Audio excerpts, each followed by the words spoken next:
Are you ready? Start. Madam, I rise to commend to the House for consideration the banking, public financial institutions, and negotiable instruments laws amendment bill 1988. The various banking laws were last amended in 1985.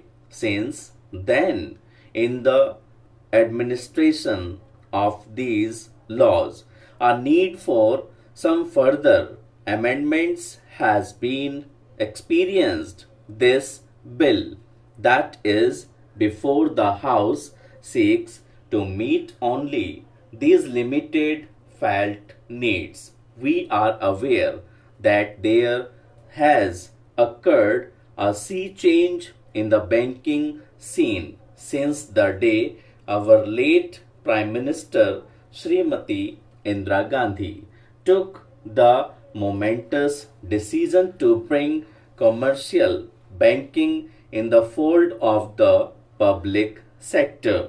There is a need to take stock of these developments, assess our our perspective requirements, and redraw our strategies for future growth.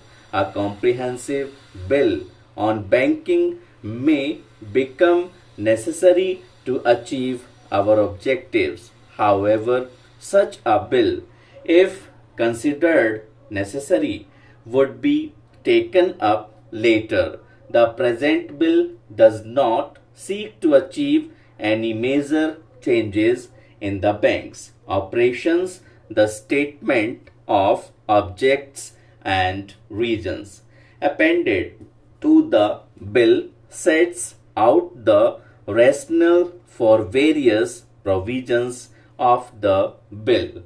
I would therefore dwell only very briefly on some of the more important provision. Madam, we have been strengthening the capital base of our nationalized banks during the last 3 years so that their debt equity ratios reach a level which is internationally acceptable.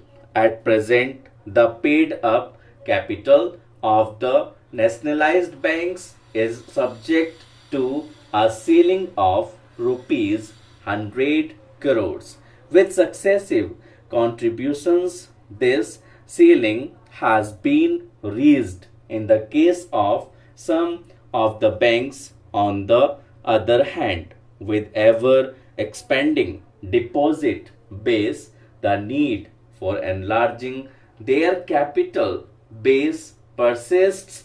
It is therefore proposed to revise the ceiling to rupees 500 crores. The bill also seeks to provide for uniformity in the tenure of all non-official directors and employs directors on the boards of State Bank Group of banks and financial institutions, and to limit their continuous membership on the boards of directors in keeping with the principles enunciated by the estimates committees. The same principles would apply to the boards of nationalized banks, provisions for which would be incorporated in the nationalized banks management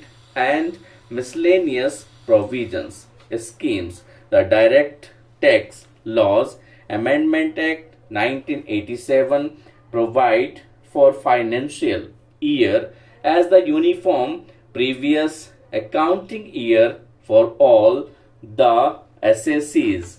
Since public sector banks are also subject to tax laws, they would have to submit their profit and loss accounts in future with reference to financial years. Since banks at present have calendar years as their accounting years, the change would have necessitated closure of books by the banks as at the close of business on December 31 and March 31 every year.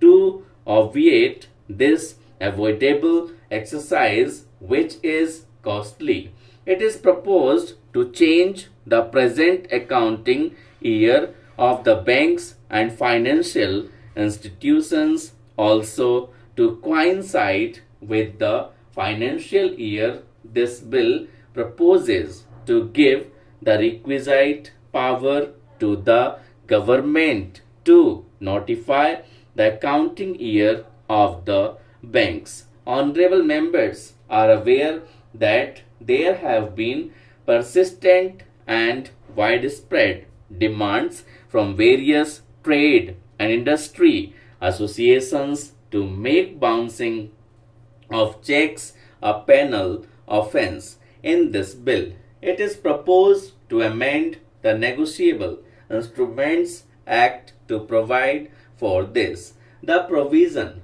aims at improving acceptability of checks in settlement of liability. Honorable members would agree that this is a desirable objective.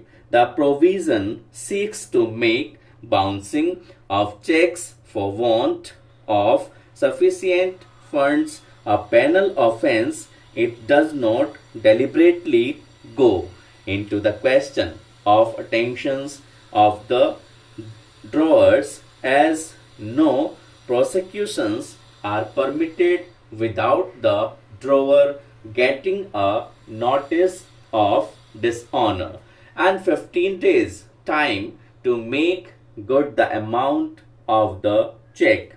Thus, it is presumed retrospectively once the drawer does not pay even after getting notice and time for payment. Such laws exist in almost all the major countries of the world. The provision provides enough safeguards to avoid harassment to honest account holders. The bill also seeks to provide for authority to the Reserve Bank of India to direct special audits of banks for specified periods or for specific transactions. This enhances the investigative authority of the central bank of the country.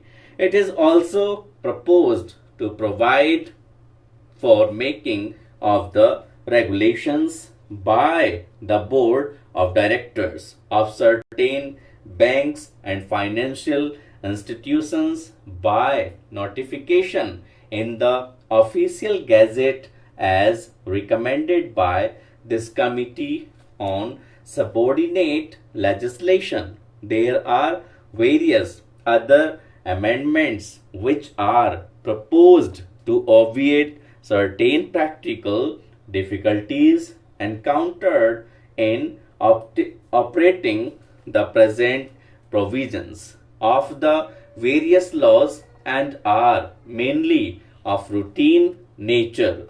I am aware that expectations from our banks have been increasing and there has been a general feeling that the banks have not been able to keep pace with popular demands during the recent past. Concerted efforts have been devoted to bring about an all-round improvement in the operations of the banks.